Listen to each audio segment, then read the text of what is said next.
कहानी की शुरुआत में हमें मिन नाम के एक लड़के को दिखाया जाता है। मिन अपनी ग्रैंड मदर और मॉम के साथ रहता था, लेकिन कुछ दिनों पहले ही मिन की मॉम को एक बाइक वाले ने उनके टैक्सी के पास में ही टक्कर मार दी, जिससे उनकी मौत हो गई। मॉम के मरने के बाद ग्रैंडमा और घर की सारी जिम्मेदारी मिन के कंधों पर आ गई, जिसके बाद उसने कॉलेज जाना बंद करके अपनी मॉम की टैक्सी चलाना शुरू कर दिया। मिन सुबह से लेकर देर रात तक टैक्सी चलाता रहता था। अब हम देखते हैं कि एक पैसेंजर मिन की टैक्सी में बैठता है और उसे कहता है कि मुझे थोड़ा जल्दी जाना है। उस पैसेंजर को अपने बच्चे के स्कूल पर जाना था, इसीलिए वो उन्हें वक्त पर वहां पहुंचा देता है। वो आदमी अपनी बेटी से मिलकर बहुत खुश होता है और उससे खुश होता हुआ देखकर मिन को भी खुशी मिलती है। ऐसे ही खुशी आप मुझे भी दे सकते हो। इसके लिए आपको बस इस वीडियो को लाइक करके मेरे YouTube चैनल को सब्सक्राइब करना है। अब हम मिन के दोस्त सियोक को देखते हैं। वैसे तो सियोक की फैमिली बहुत ही रिच थी, लेकिन उसके घर वालों ने उसे घर से बाहर निकाल दिया था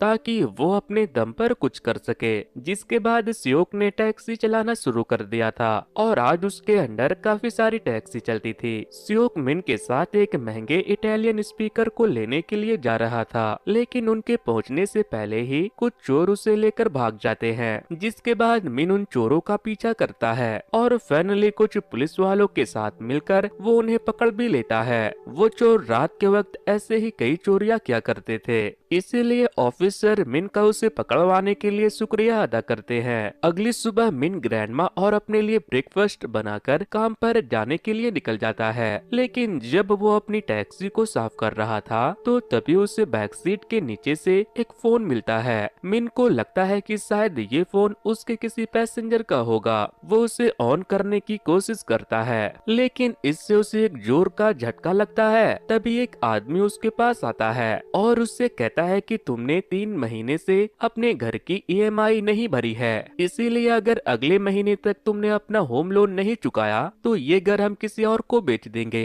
ये सारी बातें सुनकर मिन बहुत परेशान हो जाता है और सोचने लगता है कि इतने कम समय में वो इतना बड़ा अमाउंट कहां से अरेंज करेगा। अब रात को मिन के टैक्सी में कुछ लड़कियां आकर बैठ जाती है, जिन्होंने अपने ऊपर भूत का मेकअप लगाया हुआ था। वो लड़कियां मिन से कहती है कि हमें कब्रिस्तान ले चलो। ये सुनकर मिन बहुत डर जाता है, लेकिन जब वो कब्रिस्तान पहुंचता है तो देखता है कि वहां पर तो फिल्म की शूटिंग चल रही थी। मिन उन लड़कियों को वहां छोड़कर अपने घर के लिए लौट जाता है, लेकिन तभी वो मिरर में देखता है कि उसके टैक्सी के बैक सीट पर एक लड़की बैठी हुई है। वो लड़की बहुत ही स्कैरी लग रही थी। उसे लगता है कि शायद ये भी उन्हीं लड़कियों के साथ होगी, इसीलिए वो उससे कहता है कि आपके फ्रेंड्स तो पहले ही उतर चुके हैं, लेकिन आप अब तक यहाँ क्यों बैठी हो। जिस पर वो लड़की कहती है कि ठीक है, फिर मैं भी उतर जाती हूँ। लेकिन मिन जब उस लड़की को उतारने के लिए अपनी टैक्सी रोकता है तो वो लड़की बिना डोर ओपन किए टैक्सी के आर पार हो जाती है। वो टैक्सी से उतर कर जाने लगती है तो अचानक से कोई एनर्जी उसे कार में ढकेल देती है। ये सब देखकर मिन बेहोश हो जाता है। अगली सुबह जब उसकी आँख खुलती है तो वो सोचता है कि शायद उसने कोई सपना देखा होगा, लेकिन तभी उसे अपने बगल वाली सीट पर वही लड़की मिलती है, जिससे कि वो बहुत डर जाता है और डर के मारे टैक्सी से उतरकर भाग जाता है। तभी एक ऑफिसर टैक्सी को बीच रोड पर देख उसे हटाने के लिए आते हैं, जिस पर मिन ऑफिसर से कहता है कि मेरे कार में कुछ तो अजीब है, इसीलिए प्लीज आप जाकर उसे चेक कर लो। लेकिन जब वो ऑफिसर उस कार को चेक करते हैं तो उसे वहाँ पर कोई नहीं मिलता, जिसके बाद मिन अपने टैक्सी में जाकर बैठ जाता है। लेकिन वो लड़की दोबारा से उसके कार में अपीयर हो जाती है। मिन उससे डर रहा था। तभी वो उससे पूछती है कि क्या आप जानते हो कि मैं कौन हूँ और मैं यहाँ पर कैसे आ गई। मिन कहता है कि मैं तुम्हें नहीं जानता और तुम जो कोई भी हो प्लीज यहाँ से चली जाओ। लेकिन वो आत्मा उस टैक्सी से दूर नहीं जा सकती थी, क्योंकि जैसे ही वो उस टैक्सी से दूर जाती वो वापस से उसी टैक्सी में चली आती, क्योंकि किसी कारण वो आत्मा उस टैक्सी से जुड़ी हुई थी। दूसरी तरफ कब्रिस्तान के पास हम एक आदमी को देखते हैं। वो शायद किसी के कब्र पर आया था। तभी उनके पास एक पुलिस ऑफिसर का मैसेज आता है, जो उसे बता रहे थे कि आपकी बेटी का केस एक नए ऑफिसर को दे दिया गया है, जो बहुत जल्द आपकी बेटी के केस पर इन्वेस्टिगेशन शुरू कर देंगे। तभी हम उस आदमी के पास उसकी बेटी की फोटो को देखते हैं। ये वही लड़की थी जिसकी आत्मा मिन के कार में थी। इस लड़की का नाम कैंग था। अब हमें वापस से टैक्सी का सीन दिखाया जाता है, जहां मिन कैंग के आत्मा के साथ अपने पैसेंजर्स को ढूंढ रहा था, क्योंकि उसके पास इसके अलावा कोई दूसरा उपाय भी नहीं था। लेकिन कैंग के उस टैक्सी में होने की वजह से जो भी पैसेंजर मिन के टैक्सी में बैठता था उसे अजीब सी फीलिंग होने लगती थी, जिस वजह से सारे पैसेंजर्स बीच रास्ते में ही उसके टैक्सी से उतर जाते थे, जिससे कि मिन को लॉस होने लगा था। मिन सोचता है कि अगर ऐसा ही चलता रहा तो वो अपने होम लोन के अमाउंट को कैसे चुकाएगा। फिर रात को वो अपने घर आ जाता है। कैंग भी उसके साथ थी, क्योंकि मिन ने अपनी टैक्सी वहाँ से बस थोड़ी ही दूर पर पार्क की थी, नहीं तो कैंग की आत्मा डिस्कनेक्ट हो जाती और उसे घर के बाहर ही रहना पड़ता। कैंग उस जगह के आसपास देखने लगती है तो उसे ऐसा लगता है कि जैसे वो उस जगह को पहले से जानती हो। फिर ग्रैंडमा जब मिन को देखती है तो वो उसे बहुत डांटती है, क्योंकि आज उसने घर आने में बहुत लेट कर दी थी। इसके बाद मिन सोने के लिए चला जाता है, लेकिन रात भर उसे बस डरावने सपने आते हैं। अगली सुबह ग्रैंडमा उसे टेम्पल पर लेकर जाने के लिए कहती है, लेकिन मिन उन्हें अपने साथ लेकर जाने से मना कर देता है, क्योंकि टैक्सी के अंदर तो कैंग की आत्मा थी, जिससे ग्रैंडमा की भी तबीयत खराब हो सकती थी। लेकिन ग्रैंडमा उसकी एक नहीं सुनती और टैक्सी में जाकर बैठ जाती है। मिन उसे टेम्पल के लिए लेकर निकल जाता है और पूरे रास्ते में ये पूछता रहता है कि आप कैसा महसूस कर रही हो। थोड़ी देर के बाद ग्रैंडमा को भी बहुत अजीब फील होने लगता है, लेकिन तब तक वो लोग टेम्पल पहुंच जाते हैं। ग्रैंडमा अंदर चली जाती है। तभी मिन टेम्पल के बाहर कुछ लोगों को अपनी कार पर झाड़ फूक करने के लिए कहता है, लेकिन इस झाड़ फूक से कैंग को बहुत तकलीफ हो रही थी, इसीलिए वो मिन से कहती है कि वो ये सब बंद करवा दे, क्योंकि इससे उसके कानों में बहुत तेज दर्द हो रहा है। जिसके बाद मिन झाड़ फूक बंद करवा देता है। तभी मिन को एक कॉल आता है, जो कि एक डॉक्टर का था। मिन डॉक्टर को लेकर निकल जाता है, लेकिन डॉक्टर को कुछ भी अजीब फील नहीं होता।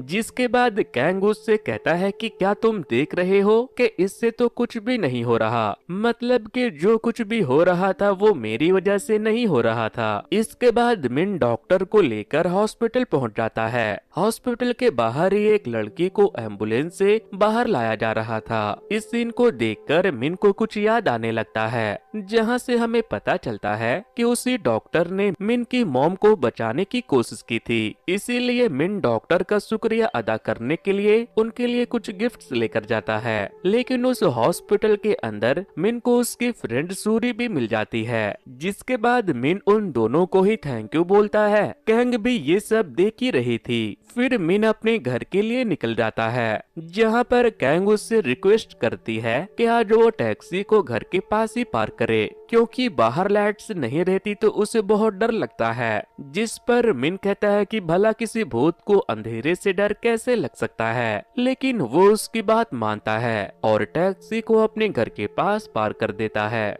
अब कैंग को वो घर और उसके आसपास का एरिया और भी ज्यादा जाना पहचाना लगने लगा था, लेकिन मरने के बाद उसकी याददाश्त चली गई थी, इसीलिए उसे कुछ भी याद नहीं था। अगली सुबह कैंग मिन के साथ काफी अच्छे से बिहेव करती है, क्योंकि पिछली रात मिन ने उसे बता दिया था कि उसे अपना होम लोन चुकाने के लिए पैसों की जरूरत है। कैंग कहती है कि अब से पैसेंजर को तुम पीछे बैठाना, मैं आगे बैठ जाया करूंगी। फिर रास्ते में उन्हें एक पैसेंजर मिलता है। मिन उसके लिए दरवाजा खोलता है और उसे अंदर आकर बैठने को कहता है, जिस पर वो आदमी कहता है कि क्या तुम मुझे देख पा रहे हो, क्या मैं सच में अंदर आ जाऊं? मिन उसकी बात समझ नहीं पाता और उसे हाँ बोल देता है, लेकिन तभी वो आदमी कार के दरवाजे के आर पार होकर अंदर आ जाता है और ये देखकर वो दोनों परेशान हो जाते हैं। जिसके बाद मिन अपनी टैक्सी साइड में पार्क करके कहता है कि मेरी टैक्सी कोई भूतों का अड्डा नहीं है, मुझे तो एक पे एक फ्री मिल गया।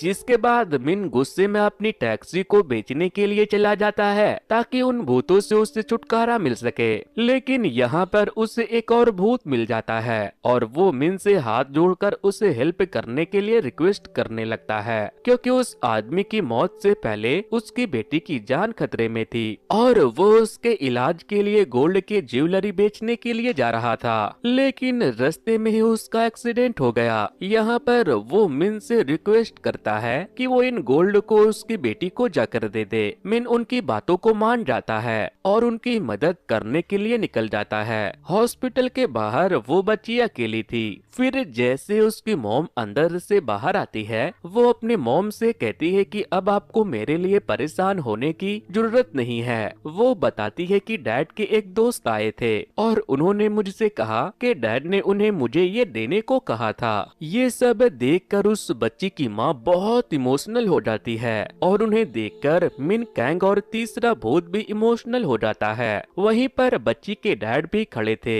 जो बहुत खुश थे, लेकिन वो वहाँ से गायब हो जाते हैं। इसका मतलब कि उनकी आखिरी इच्छा पूरी हो गई थी, तो अब उनके आत्मा को शांति मिल गई थी। तभी वो बच्ची मिन के पास आती है और उसके हाथ पर एक गोल्डन रिंग रख देती है और कहती है कि उसके पिता ने उससे कहा था कि जब मेरा दोस्त तुम्हें ये रिंग्स देने आए तो तुम एक रिंग उन्हें दे देना। ये सब देखकर मिन बहुत इमोशनल हो जाता है। तभी कैंग उसे एक आइडिया देती है। वो कहती है कि अब जब दो दो आत्माएं पहले से तुम्हारी टैक्सी में है, तो अब कोई पैसेंजर तो तुम्हारे टैक्सी में आने नहीं वाला। इसीलिए क्यों ना तुम अपनी टैक्सी को एक घोस्ट टैक्सी बना दो, जहाँ पर तुम आत्माओं के आखिरी इच्छा को पूरा करोगे और इसके बदले तुम्हें ऐसे ही गोल्ड्स या फिर पैसे मिल सकते हैं। मिन को ये आइडिया अच्छा लगता है और वो सपना देखने लगता है कि वो बहुत ही ज्यादा अमीर हो गया है। तभी वो तीसरा भूत, जिसका नाम मिस्टर बियोन था, वो उसे बताते हैं कि उनके पास कई सारे सोने के बिस्किट हैं, यानी कि एक ही बार में मिन अपने सारे लोन को चुका पाएगा। इसीलिए वो तुरंत मिस्टर बियोन के घर के लिए निकल जाता है। लेकिन घर पहुंचकर मिस्टर बियोन मिन से कहते हैं कि मेरे पास सिर्फ एक ही सोने की बिस्किट है। ये सुनने के बाद मिन बहुत गुस्सा हो जाता है और सोचने लगता है कि ये घोस्ट मिलकर तो मुझे पागल ही कर देंगे। तभी मिस्टर बियोन उसे अपनी एक आखिरी इच्छा के बारे में बताते हैं। वो उसे बताते हैं कि उनकी एक वाइफ है। जब वो जिंदा थे तो उनका सपना था कि वो अपनी वाइफ को एक बाथटब दिलाए, क्योंकि वो इतने अमीर नहीं थे कि वो बाथटब अफोर्ड कर पाए। लेकिन अब जब वो मर गए थे तो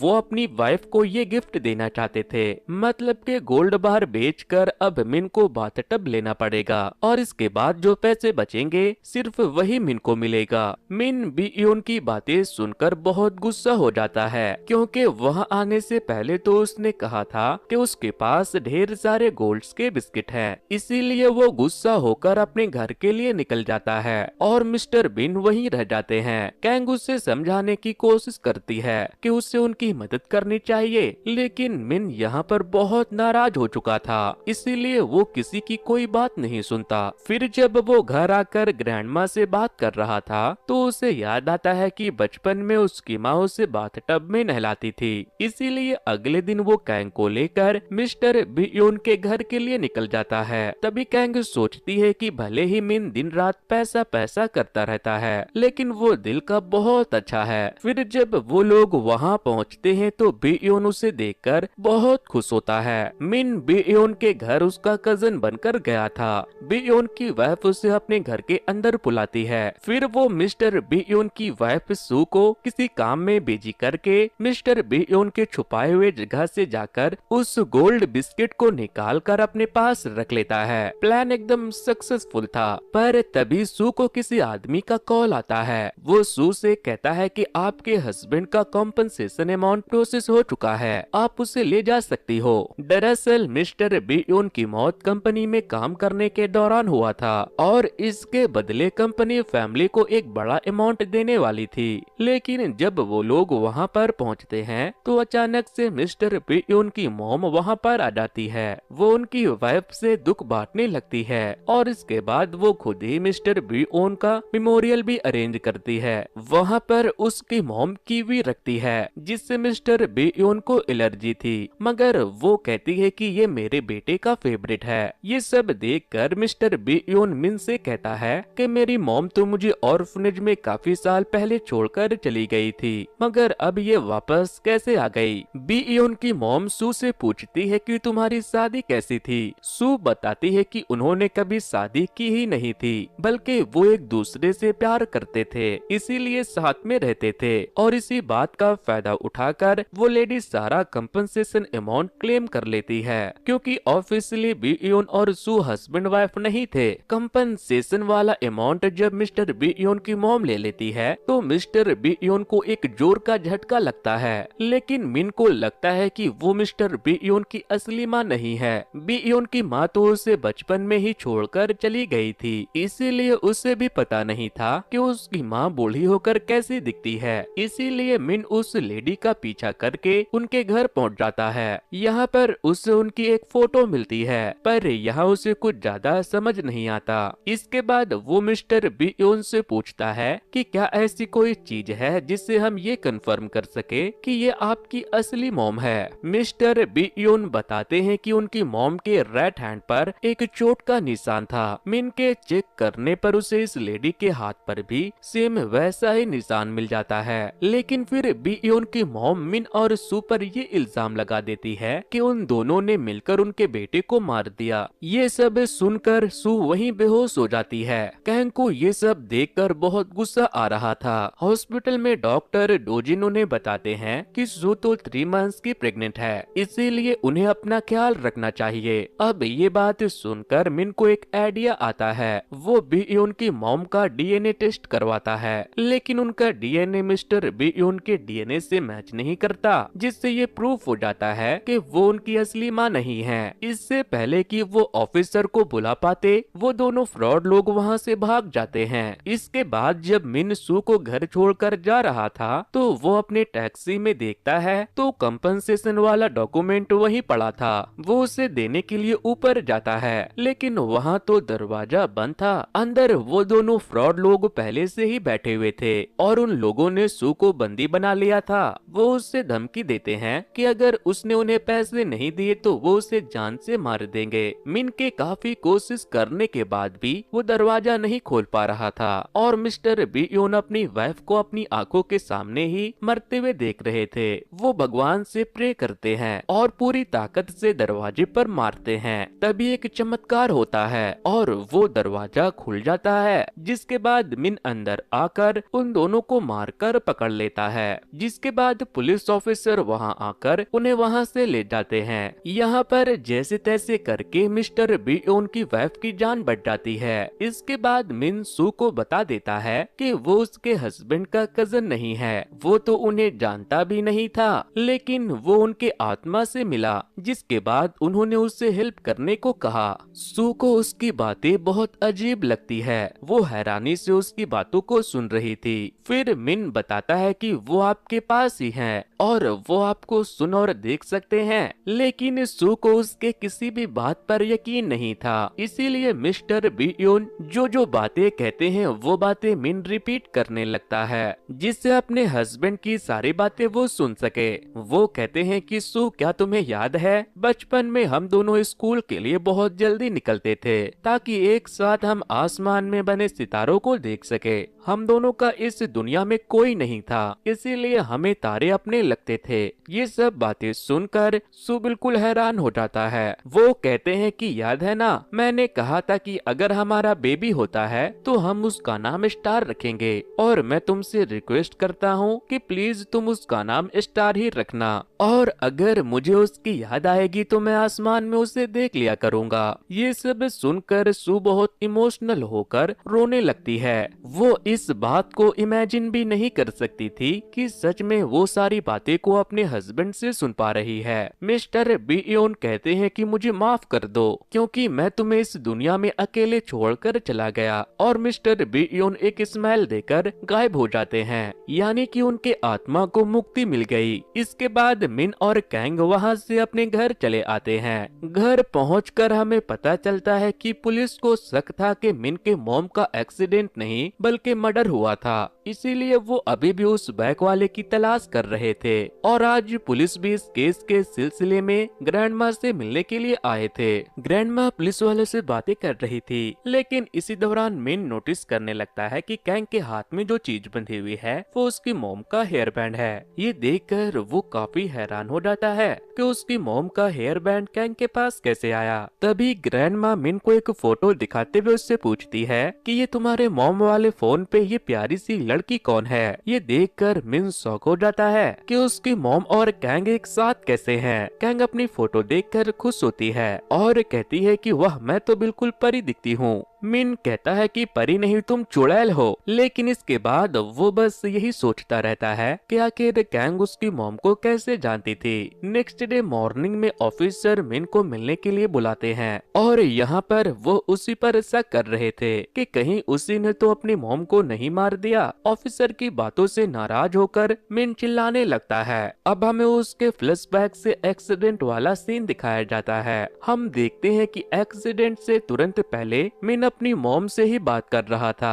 और इसीलिए एक्सीडेंट होते ही वो अपनी मॉम की आवाज को सुन लेता है और तुरंत भागता हुआ वहाँ पर पहुँचता है। आसपास के लोगों ने एम्बुलेंस को बुला दिया था, उन्हें एम्बुलेंस में बैठा दिया जाता है, लेकिन जगह कम होने की वजह से वो दूसरी टैक्सी लेकर आता है। उसने अपनी मॉम वाली टैक्सी को वहीं पर रहने दिया था ताकि एविडेंस गायब न हो जाए, लेकिन इसके बावजूद भी ऑफिसर आज उसी पर शक कर रहे थे। अब दूसरी तरफ हमें हॉस्पिटल में मिन की दोस्त सूरी को दिखाया जाता है। ग्रैंडमा उसे कॉल करके घर पे खाने के लिए बुलाती है क्योंकि वो चाहती थी कि मिन और सूरी का रिश्ता दोस्ती से काफी ज्यादा क्लोज आ जाए। दूसरी तरफ डॉक्टर डोजिन ये नोटिस करती है कि उनकी तरह ही जो दूसरे डॉक्टर थे, डॉक्टर जिंगवू पेशेंट का गलत इलाज कर रहे थे। वहाँ पे उस पेशेंट की जान तो बच जाती है, पर बाद में नर्स को बुलाकर डॉक्टर डोजिन बाकी की ऑपरेशन पे नजर डालते हैं और वो ये देखकर हैरान हो गए थे कि जंगवू के आने के बाद हॉस्पिटल में बहुत सारे पेशेंट्स की जान जाने लगी थी। वो जंगवू को निकालने का सोचने लगते हैं, लेकिन जंगवू उनसे कहता है कि अगर मैं बुरा हूँ तो तुम कौन सा अच्छे हो, तुम्हारा राज मैं जानता हूँ। वहाँ पर हमें दिखाया जाता है कि जंगवू के पास कई सारे रेयर मेडिसिन और इंजेक्शन थे जिन्हें वो छुपा के रखता था। दूसरी तरफ हम देखते हैं कि एक पैसेंजर मिन की टैक्सी में आकर बैठता है। वो थोड़ा वियर्ड था, लेकिन बाद में हमें पता चलता है कि वो एक समन है जो भूतों को देख सकता है और वो मिन को बताता है कि इस लड़के की आत्मा तुम्हारी टैक्सी से नहीं जुड़ी बल्कि टैक्सी में रखे किसी सामान से जुड़ी है। तभी मिन को याद आता है कि वही व्हाइट कलर का पुराना फोन। वो उसे लेकर दूर जाता है तो कैंग अचानक उड़कर उसके पास खिंची आती है, यानी कैंग की आत्मा उसी फोन से जुड़ी हुई थी। यहाँ पर इन दोनों के बीच एक एक्सीडेंटल किस होता है और ये दोनों एक दूसरे से नजरें भी नहीं मिला पाते।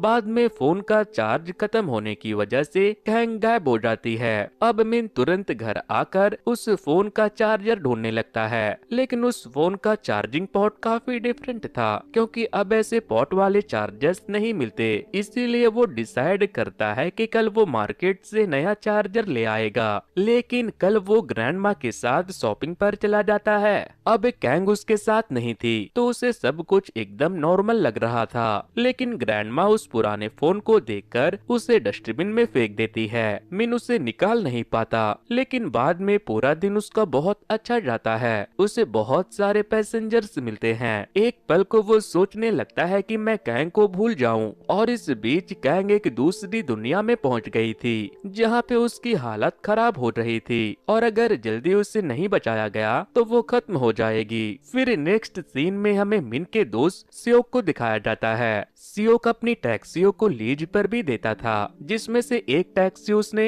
योनसू नाम की एक लड़की को दिया था। वो मिन और सियोक की कॉमन फ्रेंड थी। योनसू की मॉम को भूलने की बीमारी थी, इसी वजह से वो उन्हें लेकर ही ट्रेवल करती थी, लेकिन आज उसकी मॉम गायब हो गई थी। इसीलिए योनसू सियोक और योंगमिन के साथ मिलकर अपनी मॉम को हर जगह ढूंढती है। काफी ढूंढने के बाद फाइनली वो उन्हें एक पुलिस ऑफिसर के पास मिलती है। दरअसल वो एक बच्चे के साथ खेल रही थी और ये देखकर उस बच्चे की माँ को लगा कि ये लेडी उसकी बच्चे को परेशान कर रही है, इसीलिए उस लेडी ने उन्हें पुलिस वालों को दे दिया। ऑफिसर से अपनी मॉम को छुड़ाने के बाद युंगसू मिन से कहती है कि पता है मेरी मॉम पूरी दुनिया के लिए एक भूत की तरह है। लोग उन्हें देखते तो हैं, लेकिन असलियत में कोई उन्हें देखना नहीं चाहता क्योंकि उन्हें भूलने की बीमारी जो है और वो किसी को याद नहीं रख पाती और उनका तो अब मेरे सिवा इस दुनिया में कोई भी नहीं है। उसकी बातें सुनकर मिन को रियलाइज होता है कि कैंग तो सच में एक भूत है, उसका भी इस दुनिया में उसके अलावा कोई नहीं है। इसीलिए वो वहाँ से जाकर उस डस्टबिन से फोन निकालकर एक नया चार्जर खरीद के उसे चार्ज करता है और उस फोन के चलते ही कैंग वापस से इस दुनिया में आ जाती है।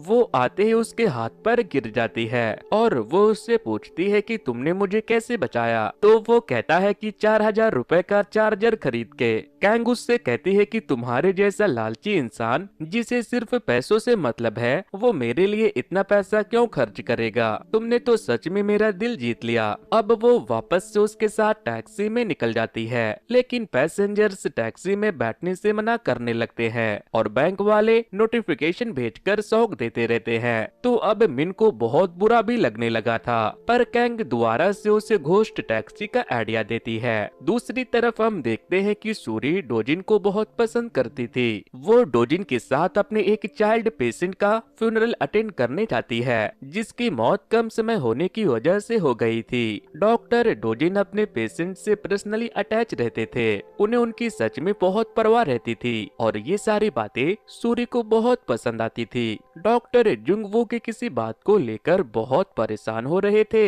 इन लोगों के बीच क्या चल रहा था वो हमें आगे के कहानी में बताया जाएगा। अगले दिन कैंग मिन को एक टैक्सी स्टैंड पर लेकर जाती है, जहाँ पर कोई इंसान नहीं बल्कि सिर्फ घोस्ट पैसेंजर ही रहते थे। यहाँ पर उन्हें एक लड़के की आत्मा मिलती है और ये लड़का कैंग के बचपन का दोस्त निकलता है। वो कैंग को देखते ही उसे उसके नाम से पुकारता है, जिसके बाद वो लड़का मिन और कैंग को कैंग के पहचान के बारे में बताता है। अपने बारे में जानकर कैंग बहुत खुश होती है। वो उन दोनों को लेकर अपने घर पहुंचता है और यहाँ पर वो उन दोनों को अपनी और कैंग की बचपन की पिक्चर्स दिखाता है। अब ये देखकर कैंग बहुत खुश थी, क्योंकि इतने दिनों के बाद फाइनली किसी ने तो उसे उसकी पहचान बताई। इस लड़के का नाम सुनबू था। ये उससे पूछता है कि ये तुम्हारे साथ जो लड़का है, क्या ये तुम्हारा बॉयफ्रेंड है, जिस पर कैंग उसे मना कर देती है। इसी मौके का फायदा उठाकर सुनबू मिन से कहता है कि तुम्हें पैसे चाहिए तो तुम मेरे साथ आओ, मैं तुम्हें बहुत सारे पैसे दूंगा, बस तुम्हें मेरा एक सपना पूरा करना होगा। सुनबू बताता है कि मैं कैंग को डेट करना चाहता हूँ। फिर हम देखते हैं कि घोस्ट अपने कपड़े कैसे चेंज कर सकते हैं ताकि ये दोनों डेट पर जा सके। नेक्स्ट डे सुनबू और कैंग साथ में शॉपिंग पर जाते हैं। आत्माओं को कपड़े चेंज करने के लिए बस कपड़ों के आर पार जाना होगा। आत्माओं को कपड़ों की शॉपिंग करने के बाद ये दोनों मूवी डेट पर भी जाते हैं। सुनबू और कैंग एक प्यारे कपल की तरह सारे पल एंजॉय कर रहे थे और मिन इन्हें देखकर जेलस फील कर रहा था। सुनबू कैंग को प्रपोज करने का डिसाइड करता है। इसके लिए उसने बहुत सारे स्पेशल अरेंजमेंट किए थे, लेकिन मिन उसे उस दिन वहाँ लेकर ही नहीं जाता। वो उससे कहता है कि तुम्हें उससे मिलने की कोई जरूरत नहीं है। कैंग कहती है कि मैं सुनबू से प्यार नहीं करती, मैं तो बस उसके साथ इसलिए थी ताकि तुम्हें पैसे मिल सके और तुम अपने लोन का अमाउंट चुका सको। अब ये बातें सुनकर मिन का दिल भर आता है और वो अगले दिन उसे सुनबू के पास लेकर चला जाता है। इधर मिन बाहर बैठा हुआ अपने दोस्त सियोक से बात कर रहा था।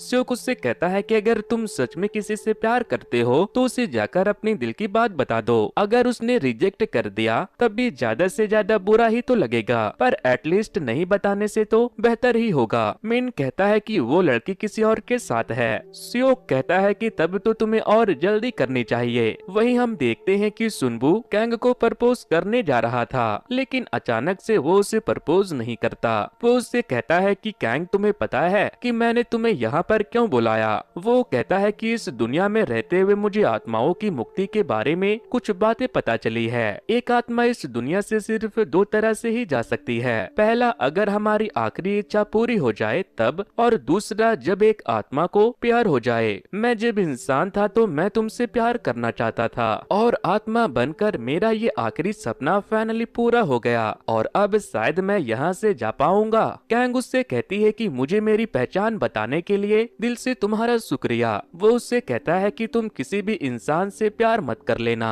वरना मेरी तरह गायब हो जाओगी और अपनी खोई हुई यादाश्त को कभी भी ढूंढ नहीं पाओगी। और अब जैसे ही मिन वहाँ पर पहुँचता है, सुनवू गायब हो जाता है और यहाँ हम देख पाते हैं कि मिन और कैंग दोनों के दिल में एक दूसरे के लिए फीलिंग है, लेकिन कैंग अपने कदम पीछे कर लेती है क्योंकि अगर वो मिन से प्यार करेगी तो वो भी सुनबू की तरह गायब हो जाएगी। मिन कैंग के सर पर तिलिस्मान रखकर तुरंत इजहार करने के लिए कहता है। तिलिस्मान सर पर रखकर जब कैंग अपनी आंखें बंद करती है तभी उसे अपने पास्ट के कुछ विजन्स आने लगते हैं, जहां हम देखते हैं कि वो शुरुआत वाले उन्हीं ओल्ड मैन के साथ थी और हमें समझ आता है कि वो ओल्ड मैन भी एक ऑफिसर रह चुके थे और वो उनकी ही बेटी थी और कैंग भी एक ऑफिसर ही थी। अब हम दो ऑफिसर को देखते हैं, दोनों मिन की मॉम और कैंग का केस देख रहे थे, इसीलिए वो कैंग के डैड से मिलने पहुंचते हैं, पर वहाँ कैंग के डैड कोई तो राज छुपा रहे थे। फिर सीसीटीवी फुटेज चेक की जाती है जहाँ पर हमें पता चलता है कि मिन की मॉम को एक बाइक ने उड़ाया था और उस इंसान का फेस हेलमेट की वजह से नहीं दिख रहा था। वो लड़का था या लड़की कुछ समझ नहीं आता। वो फिर उस फुटेज को चेक करते हैं तो उसे चेक करने पर उन्हें वही हॉस्पिटल मिलता है जहाँ पे डॉक्टर डोजिन और सूरी काम करते हैं। अब इनका शक उस हॉस्पिटल के ऊपर भी था क्योंकि एक्सीडेंट के बाद मिन की मॉम को यहीं पर लाया गया था। तो दोस्तों आपको क्या लगता है, क्या मिन अपने होम लोन को चुका पाएगा? उसकी मॉम की डेथ कैसे हुई थी और कैंग की डेथ कैसे हुई? तो दोस्तों अगर आप इस वीडियो के सेकंड पार्ट को देखना चाहते हो तो वॉच नेक्स्ट पर क्लिक करके उसे देख सकते हो, जहां मेरी सिस्टर ने इसके सेकंड पार्ट को एक्सप्लेन कर दिया है। सो वेल गाइस, आज के वीडियो में इतना ही। Thanks to, good bye.